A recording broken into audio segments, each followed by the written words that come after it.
किसी हिंदू देश के लिए हमारे बुजुर्गों ने 20 लाख जानों का नजराना पेश नहीं किया था, किसी हिंदू देश के लिए नहीं, बल्कि मुसलमानों के एक आजाद खुद मुख्तार ममलिकत के कयाम के लिए 20 लाख जानों का नजराना हमारे बुजुर्गों ने पेश किया।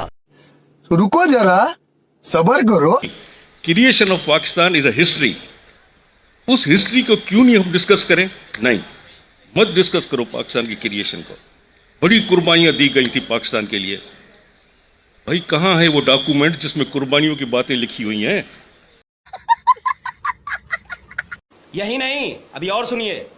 फसादात हुए थे, इतने खौफनाक फसादात हुए थे 47 में पाकिस्तान बनते हुए। जिन लोगों ने देखे, उस आग के दरिया से जो लोग गुजरे, वो बता सकते हैं आपको कि वो किस तरह के थे। उसकी तपिश हमने कराची में महसूस की थी कि क्या हो रहा था वहाँ हिंदुस्तान में, बीच में यूपी और सीपी में और बिहार और बंगाल की तरफ क्या हो रहा था। इतनी खौफनाक किस्म के उसमें फसादात हुए थे। क्योंकि मुसलमानों की तादाद हिंदुस्तान में कम थी तो मुसलमान कम मरे थे, हिंदू ज्यादा तादाद में थे, हिंदू ज्यादा मरे थे। अभी और सुनिए। ये फसादात हुए थे, कुर्बानी किसी ने नहीं दी थी।